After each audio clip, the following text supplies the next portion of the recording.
the singers who stood up. buriya kugira ngo uhagarare mu muhamagaro w'Imana aho Imana igushaka, For you to stand firm in the calling of God where God wants you to ni be, ukubanza kwiyambura umwambaro wa kera, it's a matter of taking off the old garments. warangiza ukavuga ngo ndi mu bwami bw'Imana, And you say, I am now in the kingdom of kandi God. icyo nshoboye ni iki ngiki. And what I can be able to do is this.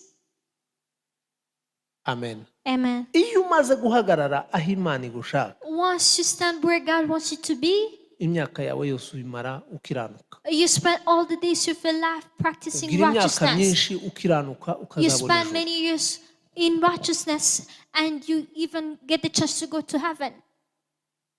Amen. Amen. Amen. Amen.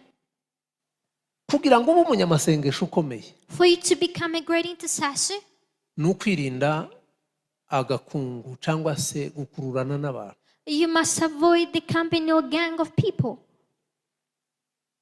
Kubera iki nje umunsi bwa mbere ntangira gusenga, What is the reason? Because the first time I started praying, nasenganye n'abantu b'inshuti zanjye twigana mu ishuri, I prayed with people who were my classmates. waje muri recreation gatoya tugiye kuruhuka muri pause, And during the break time, bo bakaganira nkumva bo baraganira ibintu bisanzwe, when they would converse, they would talk about normal things. kandi barangiza twaje gusenga bakavuga mu ndimi kundusha, And when it would be time to pray, they would speak in tongues more than me. kandi twaje gusenga bagasenga umwanya muremure cyane bataratanga amina. They will even pray for a long time before they say amen. Ndavuga nti nje mfite ikibazo, And I said, I really have aba a bantu problem. baraganira ibintu bisanzwe, These people share kandi converse twaje gusenga normal bakavuga things. mu ndimi, And when they go to pray, they pray kandi in basenga tongues. ntibatanga amina vuba, And bagasenga when they umwanya muremure. pray, they can be able to do long prayers.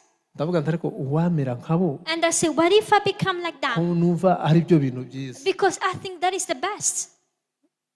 Maze kubitekereza umwuka arambwira ngo stop. After intending that, the Spirit told me to Aba stop. bantu ntubigane, You should not try to imitate these people. ntukore nk'ibyabo, Don't copy them. nukora nkabo Because if you work like them, uragwa, you will shrink back. nukora nkabo If you work like them, urabumvuyeho. you will be turning away from me. None se ko barimo bakora umurimo And I wawe, said, I can see that they are really doing your ministry. iranyongorera irambwira ngo bazananirwa. And God whispered to me and He told me they will lose heart.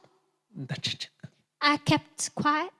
mpita nkupa umwanya wanje wo gukurikira ibyo barimo bavuga, And I stopped connecting with them, listening to their conversations. ntangira gukora nihererana Imana nkiranuka nirinda. And I started practicing having intimacy with God alone.